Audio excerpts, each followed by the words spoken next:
Hello, everyone. Welcome again to another live stream, Own Your Judaism Conversation. My name is Bush Steigman, aka the Mindful Rabbi. I am broadcasting on the 8th day of Hanukkah, and I am so excited to be able to be here and share with you a little bit of the light of Hanukkah and also the light and wisdom of a friend of mine, Avi Gunther. Avi is a CrossFit coach, a musician, a rock climber, a creator, and a gamer.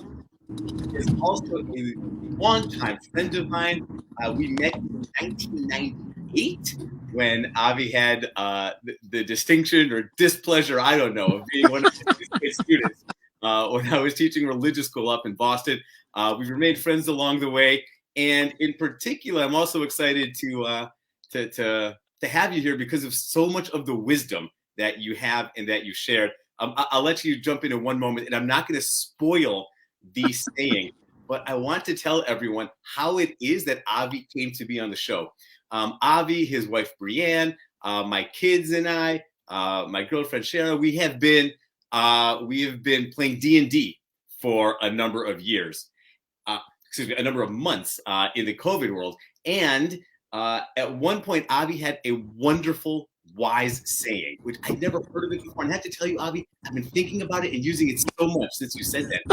I still don't know what you're referencing. Okay, that's fine. Matan, my 13-year-old son, said, you should have Avi on your conversation. And that's how it went. So I can remind you the saying right now, or I can remind you in a little bit. But thank you again, Avi, for joining.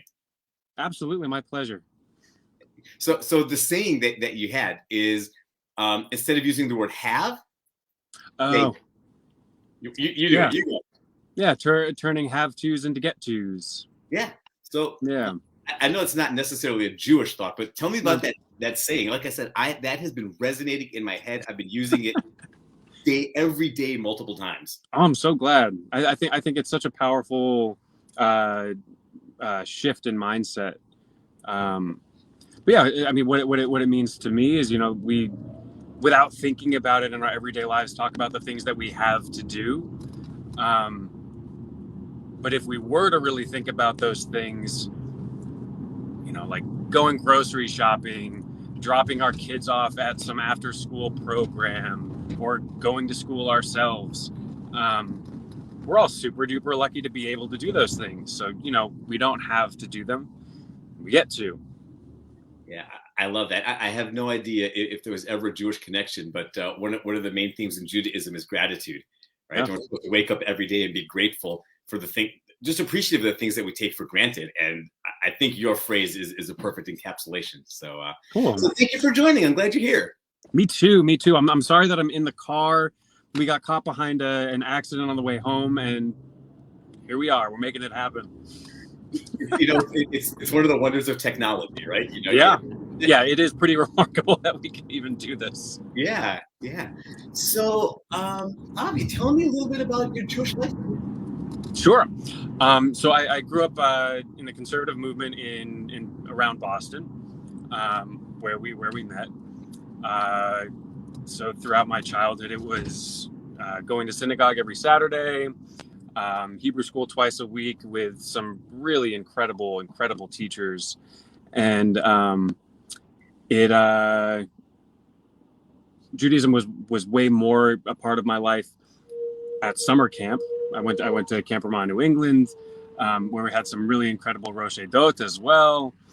And Moish was also my Rosh Hashanah at Camp Ramah. It's very kind. Thank you. Yeah, when I was 15, I believe. Yeah. Yeah, I think so. Yeah, I was going into your 10th grade year. Yep, that's about right.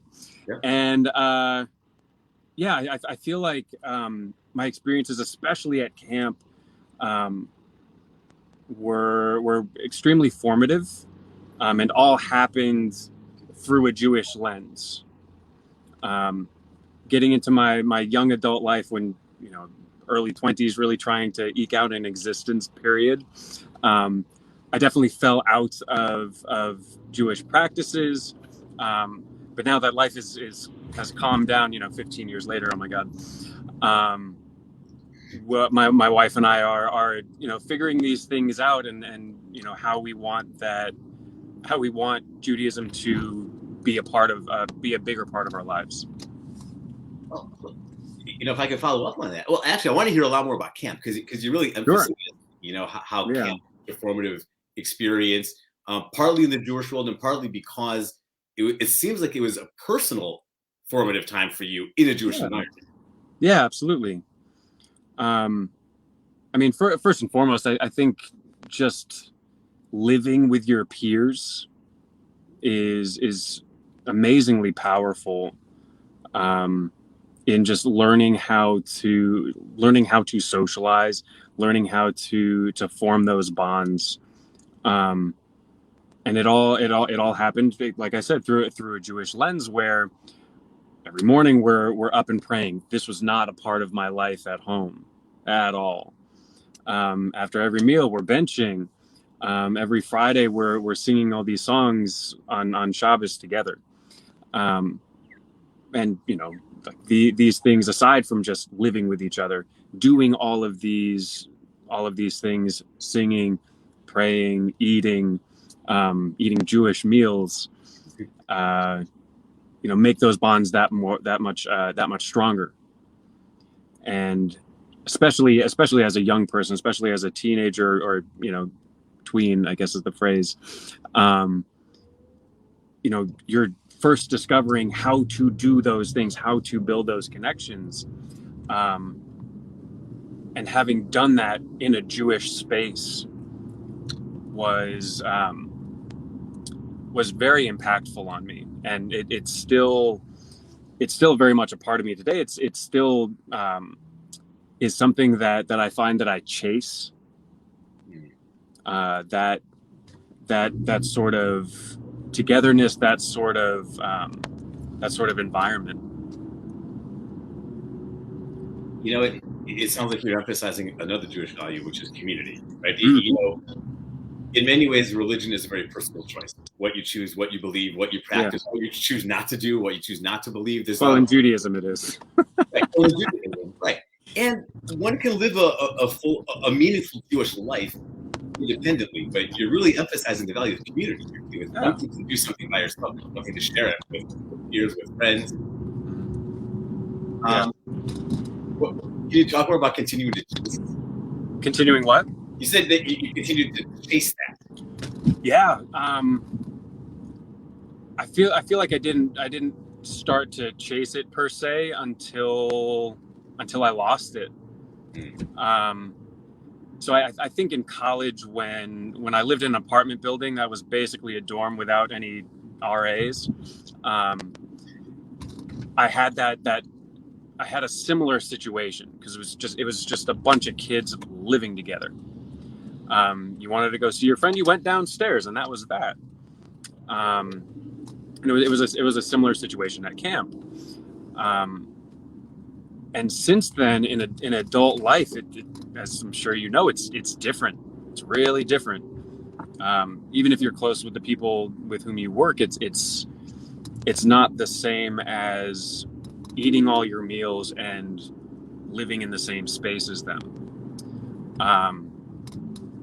As my wife can tell you, it's something that, living in New York City was really tough for me to live, or rather moving to New York City from college was something that was really difficult for me to deal without. And over the years, I've looked for it, found it a little bit in the community. I mean, in various different places, at gyms, you get a little bit of it.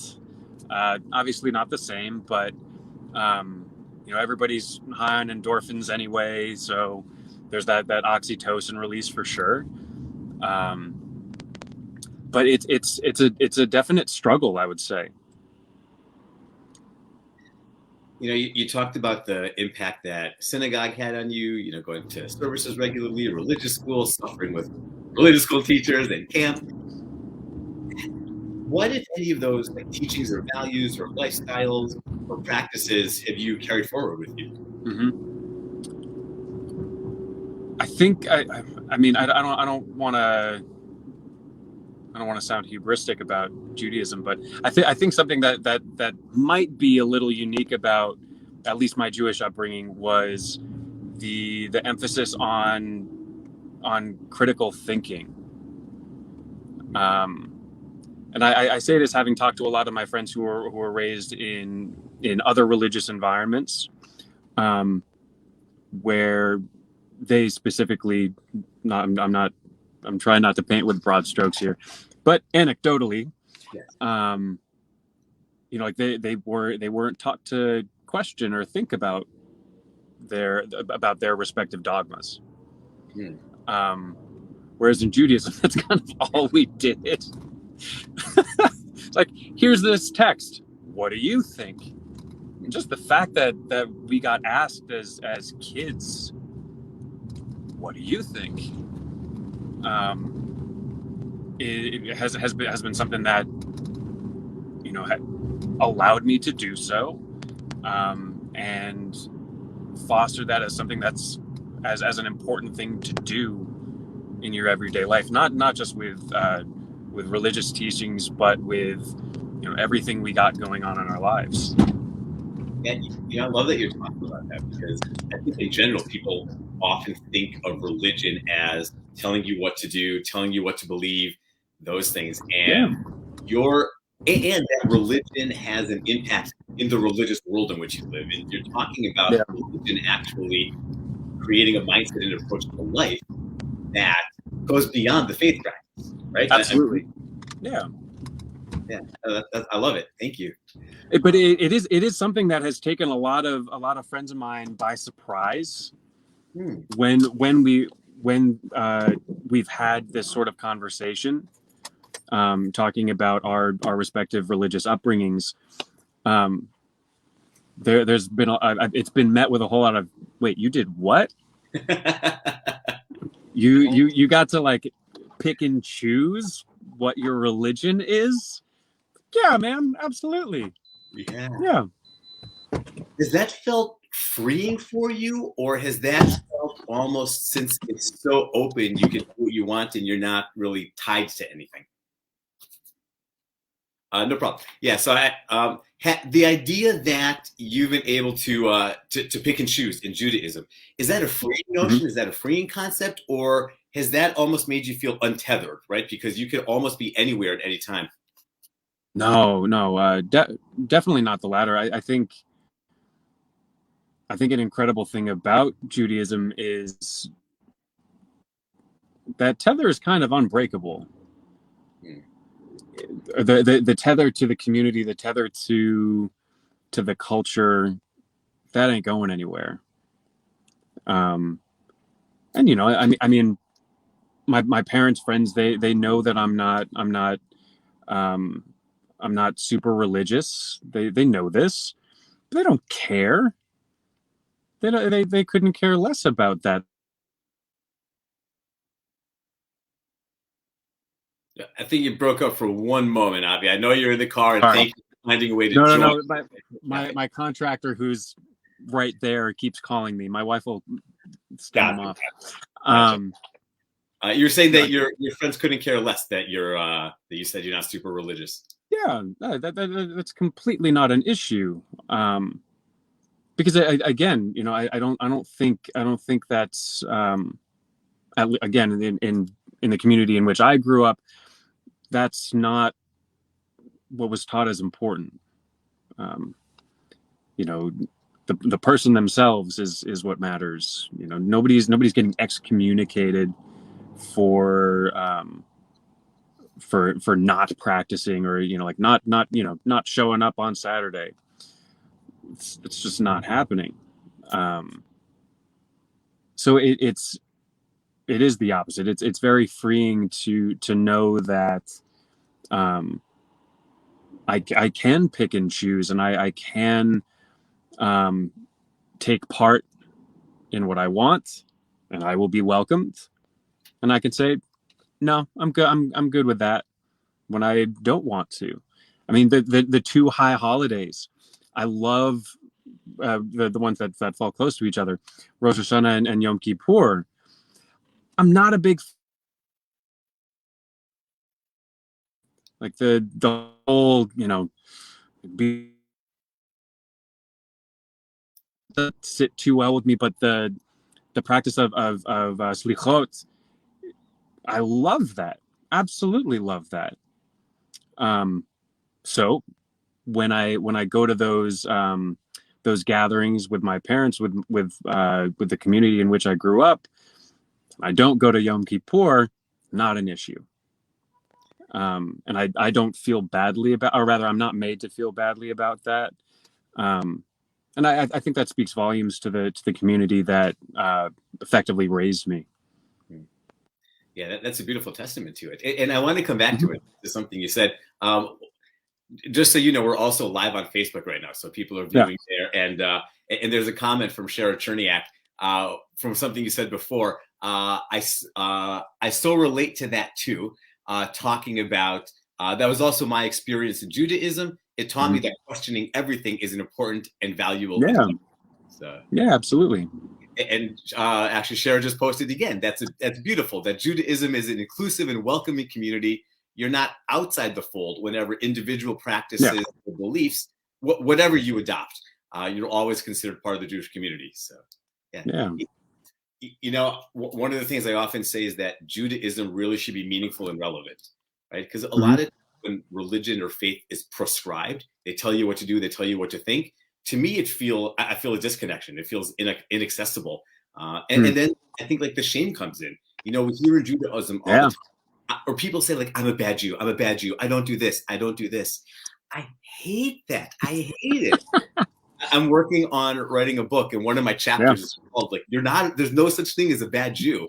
And I love how you just articulated all this, right? I can choose, I can find things that work for me, that speak to me, speak to my Yeah. values, and my community welcomes and embraces me. Absolutely. How have you tried to incorporate Judaism in your adult life? Mm-hmm. Um, I think the most hmm, like there are a handful of practices that, you know, I've gotten my wife who grew up Catholic um, to really get down with. Um, the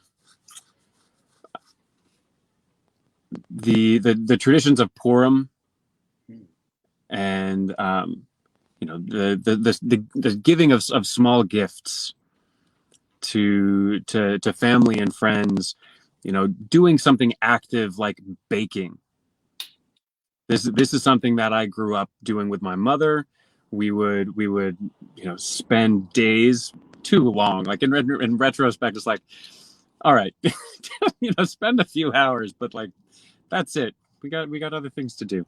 My mother would spend a long time um, baking, you know, like like miniature lemon breads, um, hamantaschen, the whole nine. Package everything up, and, you know, basically just go around playing ding dong ditch with me for another day. Um, so, you know, my wife and I have been doing that for years. Um, we're just now getting to a place professionally where she and I can both like take a day off together, like really take a day off. Um, and that's something that I think is incredibly meaningful, especially in this go go go sort of culture that we live in. Um, to, you know, kind of just like shut it down for a day. And I mean, I'm not saying anything unique here, you know, um, or new by any means, but, you know, having not had the chance to do that, having not had the opportunity to do that, or, you know, you could say it hasn't been important enough for me to make that a priority. Sure, I'll cop to that. But, you know, I've had to work on Saturdays. I've had to, you know, work 7 days a week for a long time. Um, and just coming out of that, I think it's going to be a really special thing to bring into our lives, um, and just stay put for a day. You know, I love the connections you're making, because as you're talking about it, you're talking about all the time you spent with your mom doing things, Mhm. cooking, baking, getting things ready for holidays, and you're talking about carrying that forward and trying to have those Mhm. practices as well. And you also talk, Shabbat is really about shutting it down for a day, right? I mean, Shabbat really means to stop or to rest or to cease, to stop Mhm. the work. And I actually love the notion that you don't do it every Shabbat. I know that seems weird for a rabbi to say that you don't use Shabbat to be a Interesting. Shabbat, but you're taking this idea of having a break, having a pause, having a rest, and you are finding a way to implement that in your life. And it's really carrying the teachings and the values forward. Again, like I said, meaningful and relevant in a way that works for you. Because the other option is just not doing it all, doing it at all. Yeah. Yeah. I mean, so I work in fitness and health, um, and what the way you put it there, um, sounds a lot like the way I like to approach people's diets and nutrition. It you don't have to you know be incredibly strict to make a difference in your life and others. Just putting in something, being a little healthier and emotionally goes a long way. It's not an all or nothing sort of thing. I would also add um, the that both my wife and I try to think of ways that we can give back to kunolam, tzedakah, um, in various different ways, and I think I don't know, maybe my situation was but um, that was a very very clear, that was our MO as a family and as a community. When somebody loses a loved one, you cook meals for them. Uh, um, when there's an opportunity to volunteer doing whatever, you do it. And it even when I was a kid, it wasn't a I have to sort of thing either. It was a get to. That wasn't explicit, but that wasn't the attitude. Um, and yeah, it wasn't just a dropping a quarter in a tzedakah box sort of situation either. Really giving that time and effort was a huge part of my upbringing, and doing my darndest to keep that going. It sounds like you're looking at Judaism not as an obligation or not as a have to, but really as a get to, as an opportunity, as a privilege, Yeah, an opportunity to do things for yourself and for other people. absolutely. I mean, just thinking about like getting to take a day off. Holy crap, that's amazing. That's awesome. Yeah. I don't have to not drive. I get to not drive. Um, and say, I mean, same with giving your time and energy. Like, holy crap, I have extra time and energy. That's incredible. It's absolutely incredible. You talked about how sometimes you really you appreciated even more camp when you were there, and Mhm. the community, or when you were not there, and the Yeah. community when you were not there. It sounds like it's these same things, right? Mm. Having had all these experiences where it's 7 days a week, crazy, crazy, crazy, not having that rest is something you just appreciate even more. Absolutely. Yeah. Um, are there particular things about your Jewish life or your Jewish journey or your Jewish choices that you feel proud, That I what? that you're proud of? Hmm. Proud of? I would go back to what we were just talking about. Getting to be a fierce member of my community.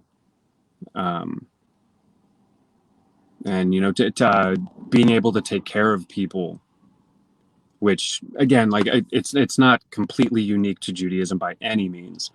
Um, but since it was taught to me through Judaism and through my Jewish community, I'm calling it I'm calling it a Jewish thing, for my sake. And yeah, I'm damn proud of being that kind of person. I love it. I actually love how you said all that too, because, um, in some ways religions are competitive. I want to get you to believe my faith practice. I want to get you to believe my faith. There's a competitiveness there, and Yeah. there's almost a constant fight. Mine is better. Mine is better. Judaism is better. Mm. Catholicism is better. This is better. This is better. And I love how you say it. It's like lots of these teachings can come up in different ways. I got mine from Yeah. Judaism, so I honor my Judaism that way. It's not exclusive to Judaism, right? Yeah. So I love how you bring in So how do you navigate that as a rabbi? the question of The assumed zero-sum game of being religious. yeah. No, it's a great question. I actually have the same attitude that you do, that Mm-hmm. people can learn things many different ways, right? Some people learn things by reading it in a book. Some people learn things by watching a YouTube video. Some people learn things by listening to a podcast or watching a live stream conversation. Some people learn things by taking an instruction manual and trying it. Some people learn things by throwing the instruction manual out and just messing up 22 times before I you was name gonna say, then failing, then figure. exactly. So we all learn things in different ways. And the idea of treating people kindly, being thoughtful, living a meaningful life, living a purposeful life, people can learn that in many different ways. The way that one of the primary educators for me about that, and it sounds like you're saying the same thing, has been Judaism. So Yep. I'm not saying that Judaism is the only, I'm not even saying Judaism is the best way. I'm saying from my experience, Yeah. Judaism is an exceptional way to do it. And I am proud of the teachings that Judaism has offered me and the opportunity to share it with other people. So that's my answer. Yeah, that's my answer. It's funny. It's funny the parallels between what you just said and how I approach CrossFit and being a CrossFit coach. It's like, yeah, sure, do yoga, great. CrossFit just worked for me, and I think it's awesome. It's perfect. And I actually love that about Judaism too, because it feels like some of the pressure is taken off, right? Yeah. You don't have to believe this is the one and only one way, right? Yep. There's something of value to cull from this. Let's appreciate that, as opposed to do this and reject that. Right. Yeah, absolutely. Yeah. I mean, I feel like growing up there wasn't, and still not the case, but I feel like we're more impressionable as children. Yeah. There wasn't even a pressure to believe in God. It's it or himself, herself, whatever. That wasn't the, ironically, it wasn't the central tenet of Hebrew school. I mean, I was doing Jewish things at least 3 days a week, and aside from the prayers, if you translate them, like that's not what we talked about.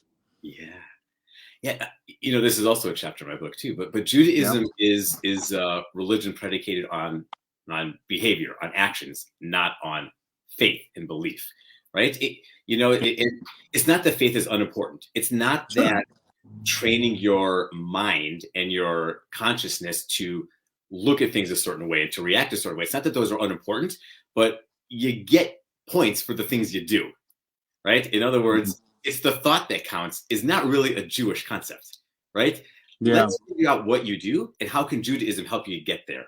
That being said, obviously faith and theology is the central way to do it. Sure. It's not that you can't get there without faith, at least in the Jewish world. Right. And I think that's an incredibly that's so wonderfully inclusive. Yeah. Because faith and belief, it's not something that you can fake. I mean, you can fake it, but not to yourself. I guess you could, but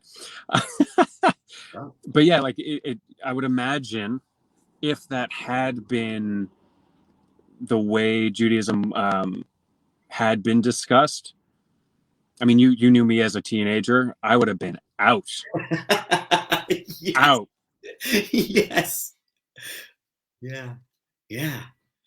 Yeah. No, actually, it's the same for me too, right? Like, I know it's ironic given my title, but I'm not interested in Judaism. I'm not interested in being a rabbi because of the faith behind it, right? It's because of the same things you're saying too. There's so much richness to help me live a personal, meaningful, and relevant life, to try to make the world a bit of a better place. Not that Judaism is the only place that can teach it, but it helped teach me that, and I want to share it with others. And everything else are things that kind of help me access that more.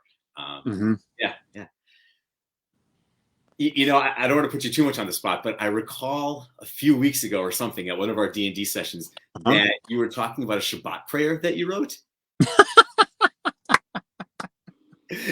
Are you okay sharing it or singing it or giving the backstory behind it? So, months ago, or rather a year ago, my wife and I moved up to Boston from Long Island. Thank God. Oh my gosh, I was so glad when I left New York too. Oh, I had lived in New York for 12 years, and without hyperbole, I basically say like it killed my soul.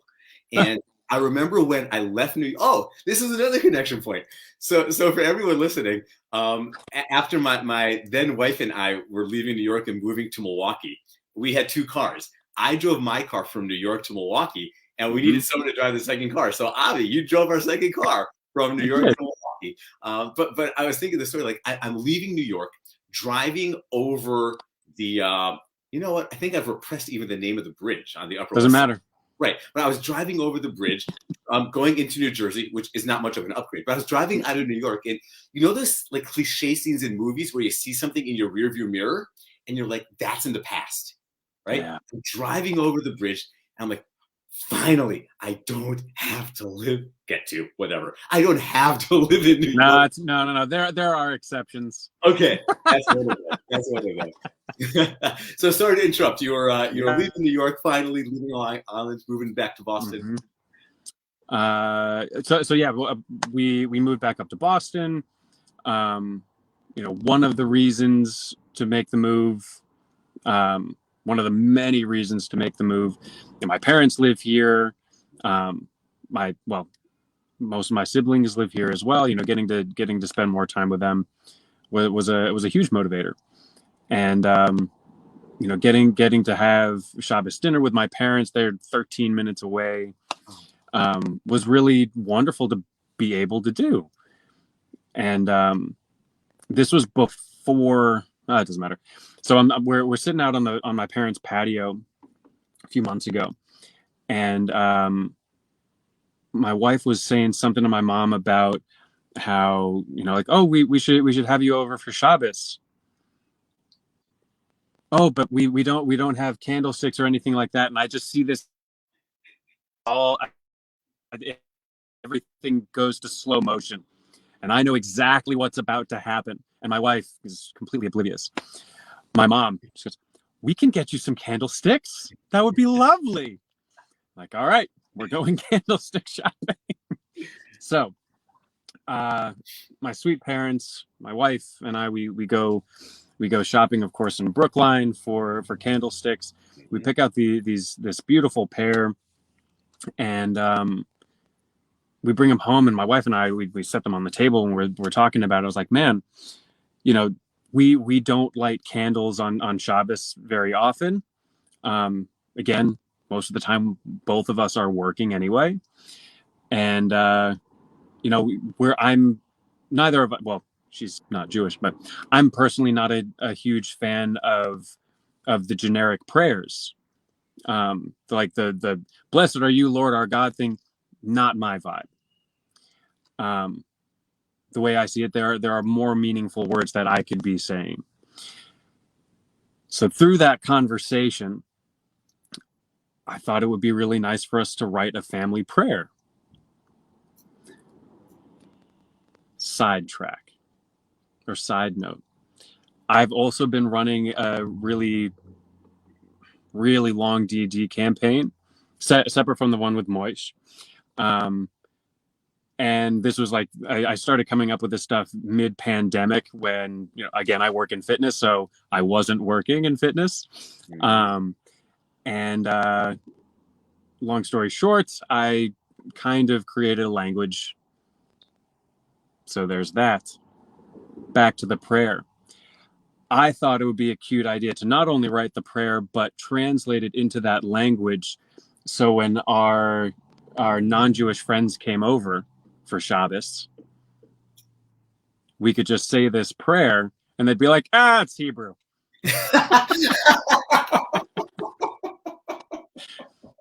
We do it often. That part before. I love it. We do it often. No? That's awesome. Do you have it in your memory how the prayer goes in the language? Absolutely. Shachachi ovrati ka'ane. Wait, do it again, please. Shachachi ovrati ka'ane, ha'ami ovra anshka, sojar kekyuna nortuya, sira teshikan. Now that you said it, like people confuse it with Hebrew, I can hear like a hint of Hebrew. A little bit. Influence.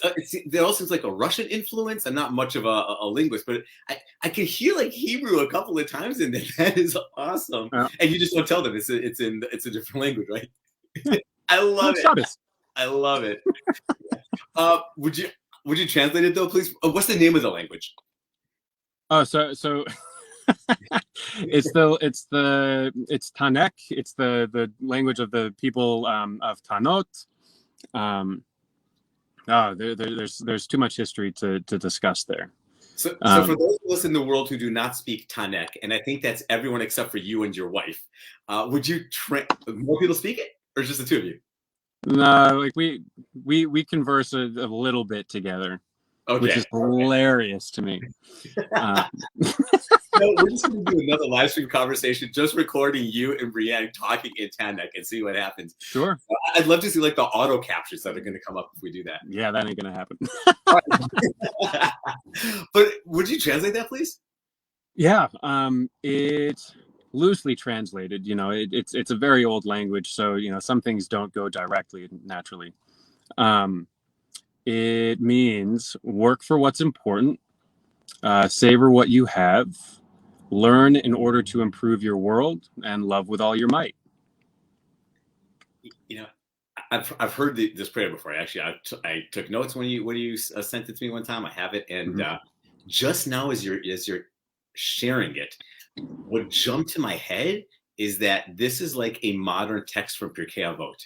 So Pirkei Avot is really a collection of wisdom from our ancestors and from our ancient sages from the first couple of centuries, 1800, 2000 years ago. And most of Pirkei Avot are these short and poignant aphorisms, like just wisdom by which to live.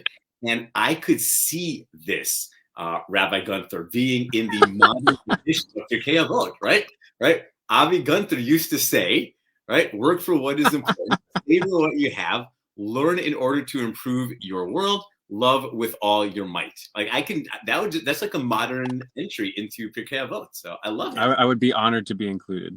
Yeah, I love it. Any interest that you have in writing or compiling it? Because that's not my area. I'm not. No. That is all the wisdom I got. Just those 4 lines. I can't fill a book. You know what? I know from our conversations that's entirely not true. I'm serious. Like I remember when you came maybe an essay. All right. We'll argue offline about how much wisdom you have. No, I really appreciate that you wrote your own Shabbat prayer though, because I think fear tends to inhibit people from owning their Judaism or owning their faith or really owning anything, right? But in particular, in terms of owning their Judaism, I think fear tends to inhibit. I'm going to do it wrong. I had to write a prayer. What if it's not good enough? What if somebody else doesn't like it? The rabbis told me to say this. How can I do it? And you're saying, not rudely, but forget all that, right? You're not doing it to dismiss it. That doesn't work for me. It doesn't work for me. I want to connect with Shabbat. I want it to resonate in a way that expresses my view of the world through my Jewish teachings. So let me compose it, right? And you know your Judaism, you know your teachings better than Judaism does for you. So sure. Yeah. So I love that you're doing that, and thank you for sharing it. Thanks, Moish. I appreciate that. You're welcome. You're welcome. I really mean it. Thank you. Thank you. Actually, you know what? When I get to that chapter, any objections if I include this in my book, your prayer? Oh, not at all. An example of like owning Judaism? Not at all. Amazing. I'll be so honored. Great. Thank you. It's not Clip Your KO vote. It's stuck with like the wisdom or lack thereof of Moish Steigman, but we'll get it out there. So, you know, for no other reason, people will buy the book just so they can have a copy of your prayer. Oh, no doubt. No doubt. Yeah.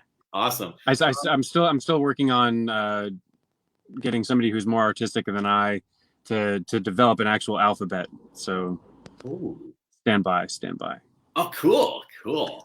Awesome. Anything else you want to add or you want to share?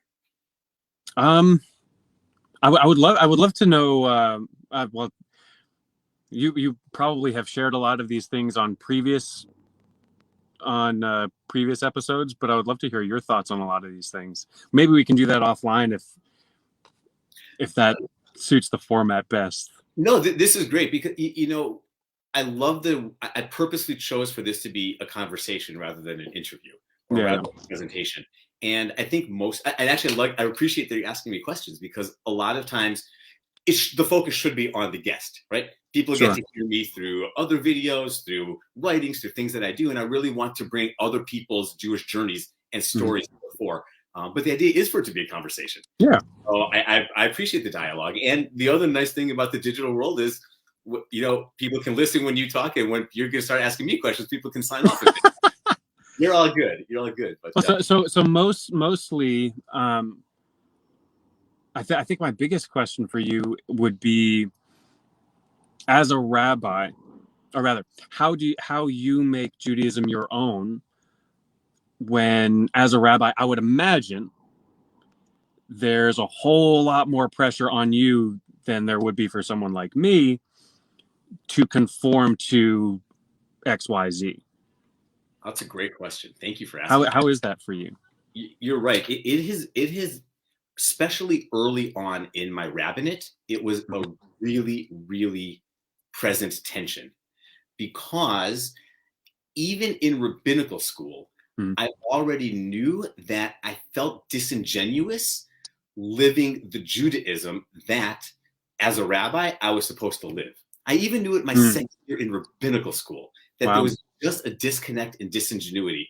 And again, being a young rabbinical student, I didn't yet have the skills or the self-awareness or the confidence to start trying to navigate the two, or even potentially to step away from the rabbinic path that I was being led down, because I was so young. I wanted to graduate and I wanted to get a job, right? Yeah. And in my first pulpit, I remember doing the thing that probably Jews and people around the world do, is you put on a public face and then you have the private face. Mm-hmm. So I purport to be one kind of Jew when I'm in rabbi mode, and I live a different Jewish life when I'm in private mode. Sometimes pretty aligned, at points sometimes divergent, but I wouldn't talk much about it because I'm rabbi. I can't do it. And what I eventually grew to see, and this is the primary reason for me launching my organization, On Your Judaism, is because I want to live my own authentic Jewish life. Yeah. And I appreciate that if I choose to have a job in a synagogue, in a camp, in a school, in any Jewish organization, there will be expectations that I accept. Sure. Right? Because I'm representing the organization. I'm representing the institution. And that is my responsibility to them. So I wanted to start my own organization so that I could live a full Jewish authentic life. That's why I want to write a book, so that I can kind of get out there. Perhaps no one will care, but I at least want to be able to put out there without that kind of shame or embarrassment. And I'm confident that if I grew up Jewish, I did the whole synagogue thing every week, went to Jewish day school, went to camp one summer, got picked on all summer, never went back to camp. Then I started working at camp. Like I've got the Jewish check boxes. So you check the boxes. Yeah. And then I kind of went all the way, and I'm a rabbi. Yeah. And I have to imagine, if I am nervous and scared, trying to show confidence in my own personal Jewish choices, you know, I've got the experience and education. I have to imagine a lot of people might kind of have that fear as well, right? if Rabbi Steigman is nervous, then how can I do my own thing? Which is why, again, turning it back to you, which is why I'm so deeply appreciative of the things that you've done to own your Jewish choices, writing the prayer. And you do it with such a level of confidence, at least so it seems, but you do it with such like a level of confidence and pride that I think is truly inspirational for me. And I imagine for a lot of people, right? So yeah, it's been a real tension for me. And I really appreciate the opportunity through my organization to not say what I want, but really say what's really authentic to me.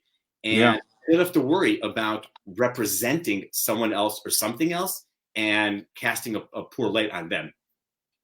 Man, I would have that must have been or must be so difficult to have that dissonance with something that's so personal.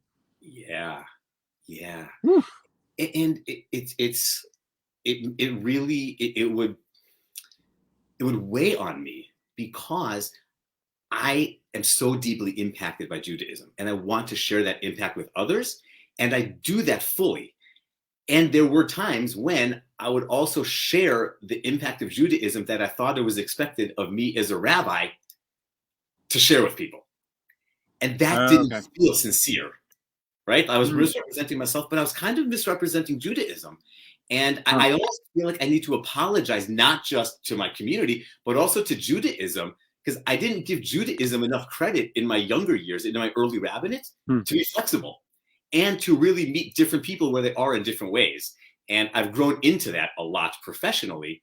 And I see how Judaism really can impact anyone where they are, sometimes in similar ways, sometimes in very different ways. And rather than shying away from it and saying, I have to present this Judaism, I'm presenting the Judaism that impacts me. And that's why I love these conversations, because for anyone who's listened to multiple of these conversations or really through all of them, there are so many different visions of Judaism and everyone lives their Jewish life in such a different way.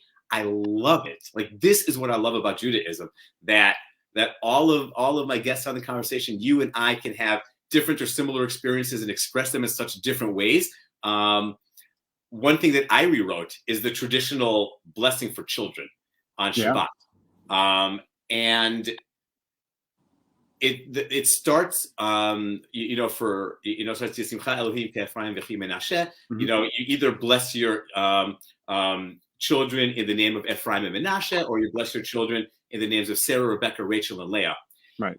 And maybe about a year and a half ago or 2 years ago, I'm like, that makes no sense. Like, nothing against Ephraim and Menashe, nothing against Sarah, Rebecca, Rachel, and Leah. And kids adopt a lot of their qualities. That's wonderful. And it felt impersonal, right? It wasn't really the blessing I wanted to confer on them. So what I've been doing every week since then is I've been looking at the weekly Torah portion, finding something from there, taking inspiration from that, and making that the blessing. So I'll say, wonderful. In the Torah portion this week, we this and this and this happens. May you be like so and so in the Torah portion who did this, right? That's awesome. And I love it. Awesome.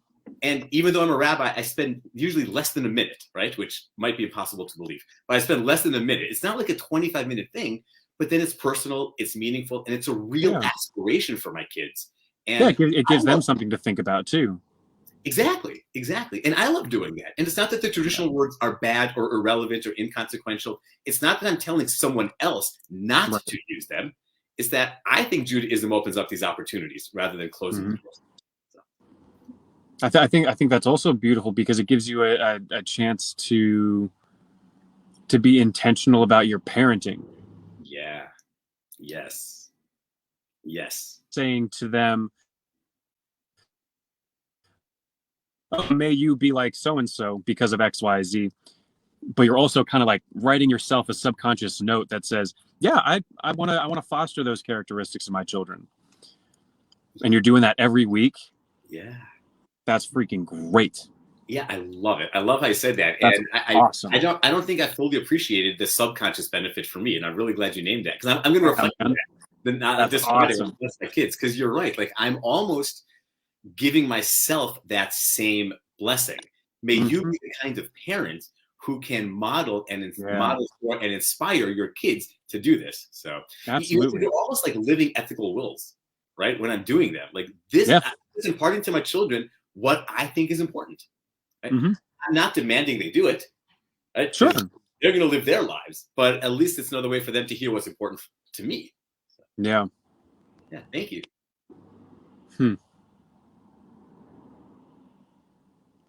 I think that's where we might be going a little bit of a circle. But I think just talking so much about what's important, as ethical and philosophical and existential concepts, as opposed to, and again, this is just how I grew up anyway, as opposed to dogmatic practices being the focal points. I think it changes a conversation in that it creates a conversation. And it gives you the opportunity to do things like this. I think that's really special. Yeah, Really cool. yeah, thank you. And it goes back to what you were saying right at the very beginning, which is that Judaism tells you to ask questions, right? It doesn't tell you to cut off thought. It embraces critical thinking, right? So if I am going to think critically about things, then I can also think critically about Judaism, right? How do I express my connection with Shabbat in a way that works for me? How do I express my connection? How do I bless my kids through in a Jewish container in a way that works for me, right? And then instead of feeling dogmatic, rigid, I'm stuck in this box, I can really make something personal on my own, because Judaism says, think critically about this. Yeah. I mean, shoot, our the huppah that we used for our wedding wasn't the tallis. Mm-hmm. We wrote all of our invitees and asked them to send us a little piece of fabric. Wow.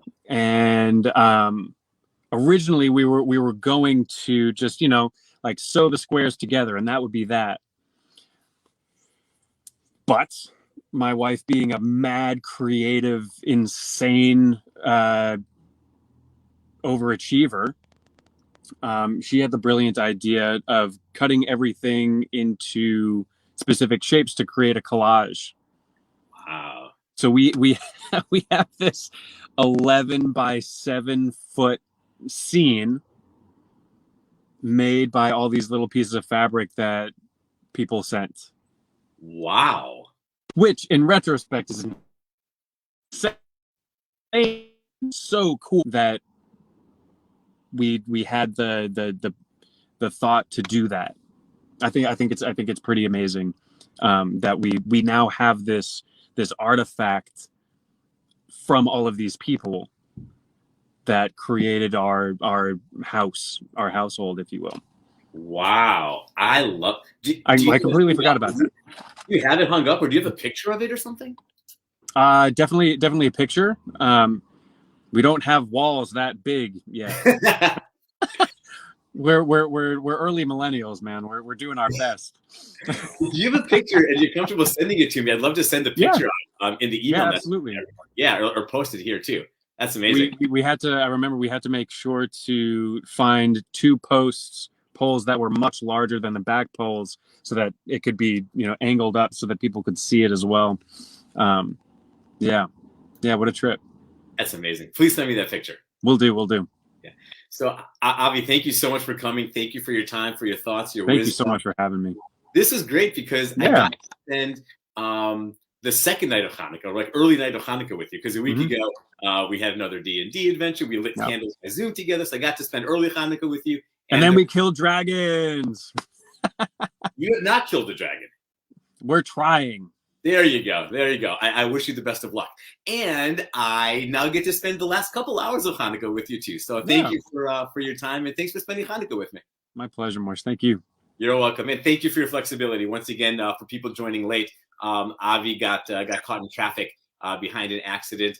And so quickly pivoted and did the whole StreamYard by phone, which is... It worked. Thank gosh. Yeah, thankfully it's warm. It's not necessarily the most comfortable place, but thanks for your flexibility and your pivot. No, that's great. All right.